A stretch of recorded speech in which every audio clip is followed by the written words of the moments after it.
Broadcasting from the business capital of the world, this is the Podcast Business News Network. And welcome back, everybody. Many of us are getting more spiritual in the last year or two. I don't know why that is, but I'm happy to see it. And when we say the word spiritual, many connect it with religion. It can be if you want, but that's not even what we're talking about. And if you become more spiritual, many believe that we are guided by the universe or maybe spirit guides, whatever that is. I also like to call it a spirit team. They're behind you. Who are these people? Are they even people? They're spirits. Let's learn more about that. She is a spiritual coach and can walk you on that journey and really open your eyes to a lot. She is Tracy Nagle, and she's back with us. How you doing today? I'm doing fantastic, Steve. So good to be back. How are you? Very well. Very well. And I'm happy we're talking about this. I started doing something recently, and I'm not going to get into it now because I want to introduce what we're talking about in terms of spirit guides. How do you define that? A spirit guide. So this really can be your perception of something, but it's somebody that you call on from the universe to assist you. And so your spirit guides are people that are going to be with you all the time. And it can be loved ones that have crossed over. It can be just people that you've asked to come into your space. And I think that once you open your mind to the presence of spirit guides or angels, that's when you're going to kind of you lean into that, and that's when you start to have this group of people around you. This is almost like your own personal team that goes with you everywhere, and you can kind of like call on them for anything. And that's really just the beginning, because we're talking about a whole couple different levels of things here. So yeah. Who is around you? I would definitely say my mom. Number one, my mom is around me. And I think that goes with a lot of people. Maybe it was a parent or a relative that you typically start there. You can maybe feel their presence. Things may happen to you that would trigger you to say, hey, my mom normally does this and this color showed up or this object. So you look and listen. But I typically think it does start with somebody who was closest to you that has passed. 1,000,000,000% agree. For me, it's my mom. Hands down, the signs, and I'm a believer in ask for a sign, you'll get it. And I could fill, since she passed 5 years ago, 15 podcasts with the stuff very specific that she has thrown my way. But I ask. It doesn't just show up. I usually ask. I say, come on, show me a sign. Maybe a challenging situation. Give me a specific sign that you're watching, that it's going to be okay, and I get them. But they don't randomly show up. I ask. How's it work for you? Same. I think you really do have to ask and pay attention and ask and be very specific, like you said. And my mom, it'll be 14 years here this December 30th that she passed. And this was her favorite time of year. So my mom seems to be super active right now. Like things are happening. Even my dad called me and goes, I was looking out in the dining room and I saw something go from the left to the right. And I said, hey, like it has to be mom. This was her favorite time of year. She's just getting ready for things. So yeah, it's fascinating. And I believe that I even feel, I don't know about you, Steve, but when I feel any spirit guides get near me, I get chills, serious body chills on my arms from head to toe. Often I feel cold and feel chills. Do you feel anything? Sometimes, but more it's specific, very specific signs. Can you recall one that maybe you got from your mom? Absolutely smells. A perfume that she wore, specifically a perfume that could not be mistaken whatsoever. And I would say, Mom, please let me know you're here. Please let me smell this perfume. And she would do it for me. And it was unmistakably her perfume. It's remarkable. So I get them, and they're always with her name. And I'll give you an example of probably one of the more recent ones, but this one was an odd one. It wasn't her name. Well, it was. No, I take that back in a way. So I had a friend pass away that I did radio with for many years. Very successful with this person. Sudden passing, kind of surprised me, blew me away. And it was a Friday. I had learned the day before, and I'm like, I could go out and hang out with friends, but something is screaming inside, be by yourself. You need to take time by yourself. Right. So I grabbed my dog and I walked into town. I rarely take him into town. I got to get him out more often. But we go for a little walk, and I'm vibing with my mom. I'm like, Mom, I'm kind of bummed out. Maria passed away. Just show me a sign that you're listening, and that give me something. I walk to this restaurant bar, get myself a beer, sit down on the chair, and they're doing karaoke. And the first song that somebody selects, again, it's karaoke. They're picking to sing. I'm just sitting there. The first song was Bette Midler, "The Rose." Oh, wow. That's my mom's name. Right. Second song that somebody picks to play was "On the Radio" by Donna Summer. Very interesting. Third song that somebody picks, this is in a span of 12 minutes, is "Spirit of Radio" by the band Rush. So Okay. I'm thinking about it. I'm like, oh, okay. That's why you pushed me to be here. To Yeah. me, that was my validation. All of those either mom or radio related songs. My mom, when I was still in high school, would drive me to my first radio job. She Okay. would take off from work. She would drive me every day and then pick me up when I was done. And then I thought about it. And it was kind of weird that song on the radio was the first time I was ever on the radio that year that song came out. I went on Amateur Hour. And the year after that is when "The Rose" came out by Bette Midler. And that's when I officially started my radio career.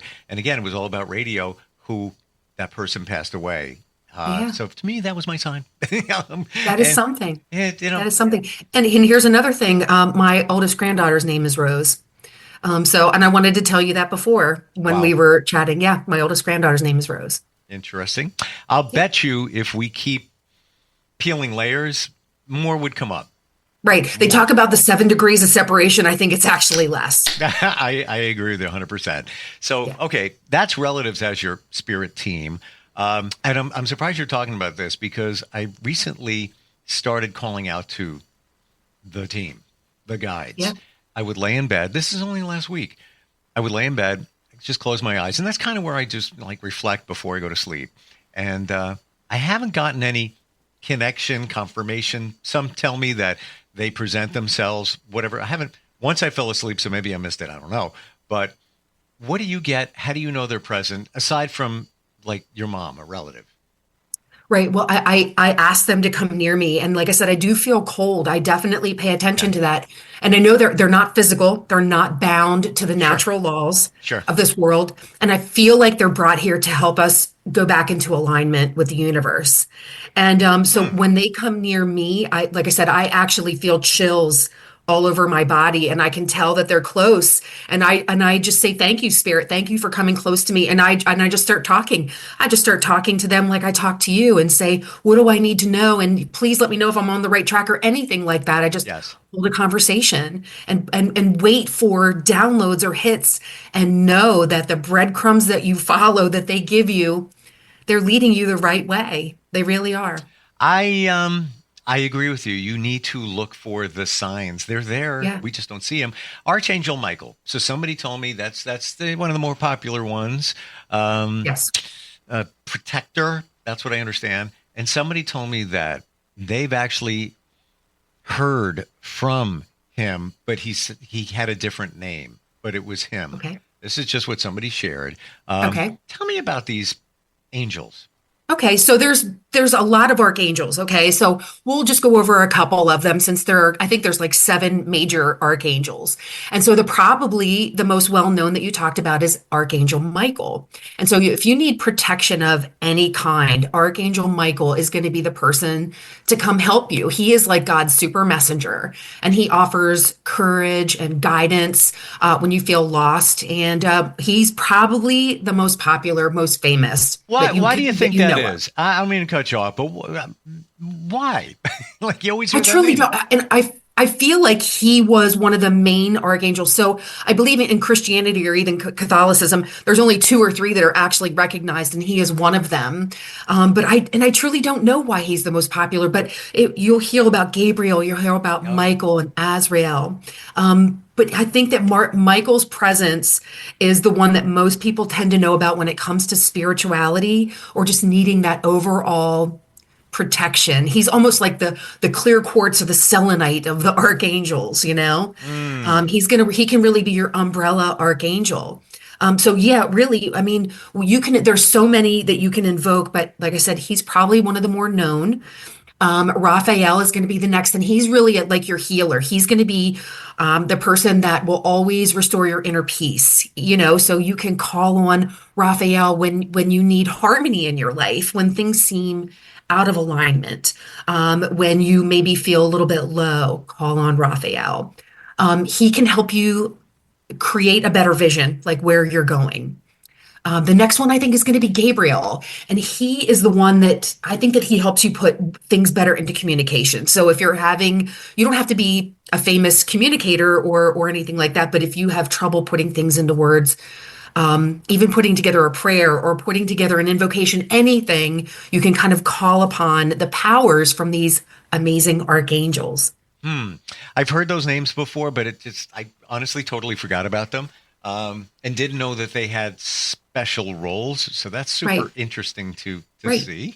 Well, if you think about saints like Saint Jude, you pray to Saint Jude for this, or Saint Christopher. So almost think about how you would pray to your different saints. You just turn that around in the spiritual world, and you have your archangels. Yeah, And the I difference didn't is think of that. rank and responsibility. That is the difference between archangels and angels, is really rank and responsibility. So in the spiritual world, archangels are going to rank higher than an angel. But if you go to the other end of the spectrum, archangels are going to rank second to lowest. So in my world, though, they're pretty high. They're these like super messengers. What was it, Saint Anthony? If you lose something, you pray to Saint Anthony, and he finds Yes, it for yeah, you. the patron of lost things, I Yeah, believe. yeah, and honestly, it's worked. Right, absolutely. And I mean, in Saint Jude, that people definitely are more familiar with the saints possibly than the archangels, and it depends what your background is. The archangels, it's non-denominational once again, so this really can be called upon by anybody. I think that if you want to, follow your inner guidance, follow those breadcrumbs, follow the messages of the universe, these archangels or spirit team is here to help you. Who wouldn't want to have an amazing otherworldly team of guides to give you answers or signs or affirmations or help validate things for you? It can be It, very powerful. 1 billion%. Even just the belief in something bigger than yourself. That's my understanding of spirituality. You're believing in something that's above you, bigger than you, whatever you want to believe. If it's this pen is bigger than both of us, Tracy, I'm telling you right now, Yeah. this is, then that supports you. Great. Some believe this thing called the universe is bigger than us and it wants the best for us. And that's why things happen a certain way. Is there a certain way that you're supposed to reach out to your guides, be it, angels, archangels? Should it be at nighttime? Should it be before bed? Should it be just in, times of trouble? I think it can be any of those, but I think importantly that you truly have to set good intention. Like you have to set a positive intention, and you have to say that I'm lost or confused. I don't know who I'm asking for help, but these are the problems and my woes, and I'm just asking on my spirit team or any archangels that are around me to come close to me and protect me and guide me and be open. You have to be open to the signs, synchronicities, like I said, these breadcrumbs that I talk about, and you have to put those magical spiritual glasses on. You have to. Because if you don't take the little hits, you're never going to get the bigger hits. I believe that's so totally true. You have to be aware, and we're so busy with things going on that we don't take the time. That's why I look forward to laying in bed like I never used to, just sitting there and just quietly reflecting before I go to sleep. And that's even sometimes I vibe my mom, and that's where I get stuff. Might not get it at that moment. Could be the Right. next morning. Could be a day later. Absolutely. But it shows up because I'm But that's a aware. powerful time to do that. Like you said, when you're kind of disconnecting, you don't have any interruptions. You don't have a lot of extra sensory perception things going on around you. The lights are off, you're calmer. I mean, I think with anything, that's going to be a better time to try to connect and be more soulful and spiritual. And so, yeah, in a meditative state, I think the closer you are to being in a very peaceful, harmonious state, the better you are going to have with a connection, any kind of connection. Get in the right state of mind, be open, ask for them to come near you, ask for them to help you, or just talk to them. There doesn't need to be any special prayer. There's not a right way or a wrong way. I think they're always always nearby you. And they transcend time and space as with all other things. So they're omnipresent. They can be everywhere. What about tarot cards? What about oracle cards? Are you a believer in those? 100%. I think they're amazing. I mean, I can do readings for myself, but I truly don't know. I know that there's amazing apps out there, and I know that there's other coaches out there who do amazing readings. I'll do readings for myself, and I can interpret, but absolutely 100% believe that tarot can truly deliver messages to you. And I believe that they can go to groups of people. So you kind of take what resonates and leave what doesn't, kind of thing. There is tons of coaches online that do this. They do an amazing job. And I utilize them every day. I truly do. I try to play with the cards myself, but there's people out there that understand the astrology, understand the astronomy, understand all of that. The house rising, it's complex. It's complex. And, I got simple cards just to Yeah. play around with, if you will. Yeah. They call them angel cards. Kyle Gray is the guy who designed these cards and a bunch of other cards as well. And I'll just, I'll think of something and I'll shuffle and I'll pull three and I'll just think about it for a while. But to your point, and even though there's call it a legend, and a booklet you can thumb through to get further clarification, it's very simple. I mean, there's one card that says no. That's Right. it. But Right. they're angel cards. And I think it's also the intention you put into it. What are you trying to Absolutely. get out of it? Absolutely. And I don't think that they have to be, I think a lot of people kind of place doom and gloom or, they're scared of those things. But again, if you're using it with the right intention and you're using it with true higher purpose and alignment, you're not going to get negativity. That's really not what this is about. As a matter of fact, this is all about dispelling and getting rid of negativity. So, but I think tarot used properly or Ouija, I really don't know anything about like that kind of thing or going beyond oracle. I mean, I've Same. talked to people, but I think that there's so many modalities and mediums out there to connect. And tarot is one of them. And I think it's super powerful and fascinating. And I've had far too many people do readings for me. Have you ever heard of soul contracts? Reading soul contracts. Totally. This is another one. Fabulous stuff. Fabulous stuff. I've just scraped the surface on the soul contract, but instead of me explaining it, what's your belief? Well, okay, so the soul contracts, the same things. So soul contracts are people that are going to continue, people or things that are going to continue to come into your life until you learn your lessons, right?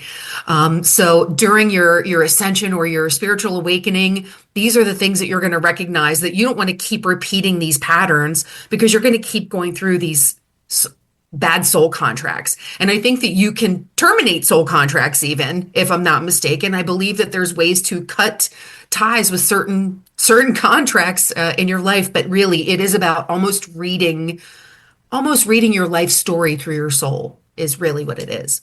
Do you believe, and now my mom always used to say this, and by the way, lately I've been hearing different phrases, call them cliches, whatever you want to call them, where, our moms, dads, whatever, would say these things and you're like, shut up. You're 20 years old and you hear these phrases and you think to yourself, you're old. What do you know? Until you get older and then you hear them again. And for me, the lessons that need to be learned, my mother always used to say, just go with the flow, go with the flow. Yeah. Now, of course, I, poo-pooed that then. Now I look at it as go with the flow. And I would love your input on this. To me, it means picture a river and you're flowing down the river. And that's the river of life. And you go this direction over here, you're going that way no matter what. That's the lesson. Right. You have to do this. If you try to buck the system and you grab a branch on the shore or you start swimming the other way, I don't want to go that way. I don't want to go. The universe is going to turn you around and you're going to go with the flow because that's the way you're supposed to go in life. Yeah. And along the way, maybe it's not unpleasant. There's going to be lessons, but you have to go and learn those lessons as you go with the current. What do you think? It's 100% true. And the lessons can be savage. They can be amazing and good. And you know that you're learning and growing, but they can also be, people don't talk about how traumatizing it can be to kind of like look inward and, maybe atone for things that you've thought or things that you've said in your life. And so that journey, like I said, like you said, that river that you're following, you're going to learn some lessons, and you're going to have to take some hard looks at your own life and yourself. Because your soul contract is going to stay the same unless you keep learning and growing. And that's really what this is about, learning and growing, aligning to your highest purpose. So you want to keep growing and getting out of old, redundant soul contracts so you can keep ascending, basically. Is there a way to realize what your soul contract is? Can I hire an attorney for this? No, I'm kidding. How do we know? How do we know what's in store? I hear the Akashic records. That's maybe loosely connected to soul contracts. But is there any way to know what the contract is for you?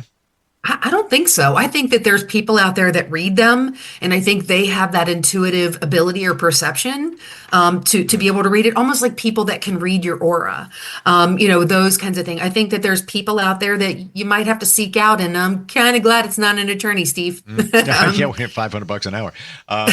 Right. But there are people out there that do that. I think it's pretty fascinating. There's so many things I think that are coming to light in spirituality. Thank goodness is no longer viewed as a parlor trick. That's one of my favorite things. I agree. That being said, that led me to what I wanted to ask you with like a minute left. Somebody in their journey, maybe they're watching this, maybe they've been inspired elsewhere as well, and they're thinking, I need to get more spiritual. I want, this stuff is interesting. I believe, at least face value that there's something out there. What's the starting point on a spiritual journey for someone? Is there anything? Being open and asking the questions, and just that knowing and that tug in your inner center that says there's more out there. Follow this. It's literally that tug that the universe is saying, come over here, follow me, follow these breadcrumbs, and saying, you know what, I realize that there has to be more. And the wanting and knowing to follow a different journey, to follow a different path. And it's enlightening, and it's crazy, and it's fun, and it's overwhelming. I mean, the universe is a huge place, so it's very hard, and there's no laws to the universe, right? So it's kind of very hard to narrow things down. You just have to help each person individually on their journey, depending on what they're going through. Do you feel here? I wasn't going to ask another question, but now I'm curious. Do you feel that your intuition, your gut feeling, is part of your spiritual journey or spiritualism? 100%. I live by my intuition. It's a gift. I'm telling you, it's a gift. Yeah. Yeah. I got you on that. And I know when I'm not listening, sometimes I want to test it. Sometimes I just don't want to listen to it. Let me just try this out over here. I know it's wrong. It already told me, don't do that. Or the answer. Here's the answer. Why are you pushing it? Why are you trying to, put the square peg round hole situation? You're just being human. Being human. Maybe that's what it is. We buck the system, right? We wanna push buttons and see what works and what doesn't work. That's just innately who we are. But like you said, the universe is going to force you back into that. It's going to force you back into that river the right way. It just is. Yeah. Yeah. And maybe part of it is, my skepticism, let me just test it. I know you're right, but I'm just going to, I'll have a gut feeling about a situation, or, maybe meeting somebody, haven't met them for the first time, maybe a business connect, whatever it is. I've already thought about how it's going to go and what it's going to be. And it's 99% of the time, it's that. Part of me says, did you manifest it to be that way? But the greater part of me says, no, you just knew. Yeah. And you should have listened and either canceled the appointment because you knew it wasn't going to be beneficial. But like you said, I'm going to just see one more time. There's always that one more time. Let me check it out one more time. And then, now you got you have a whole, I guess it's your proof of your intuition that it's right. You're compiling a book of oh, well, you know what? Here, this is the proof right over here. Right. It's a wonderful journey, though, once you have your eyes open to it all. Yeah, it's a wonderful road. It's very enlightening. There's a lot to learn. It can be overwhelming, but man, there is you'll never stop learning. You just will never stop learning. It's fascinating stuff. Every time I talk with you, I learn something. Awesome. Good. It's really cool. What's the best way to connect with you? If somebody is thinking about starting their spiritual journey, wants to make some changes or just have some realizations? Yeah, contact me on any social media. So you can find me on TikTok, Facebook, and Instagram at the Shift Spiritual Coach, and just direct message me online, and we can get started from there. What's the shift, right? That's what it's called? The The shift. Shift, Yeah. yep. And that's what we're looking to do. Make a Absolutely. shift. You betcha. And that's really where the name came from my own personal shift. I call it a journey, but it's a shift. It really is. Thank you so much for being here today, and happy holidays to you and your family. Thank you so much, Steve. Happy holidays to you too. Looking forward to the next time. Definitely. We'll be right back. Hi, my name's Tracy Nagle, and I'm the founder of the Shift Spiritual Coach. Join me today to elevate yourself, educate yourself, and transform pain into power, wounds into wisdom. Let's break generational curses together. Your spiritual energy is not anything to mess with or take for granted. I'm here to be your guide and mentor. My services range from one-on-one to package deals and group meetings. Follow me on Instagram at theshift.spiritualcoach and Facebook at the Shift Spiritual Coaching. Sending love and light. Keep vibing high.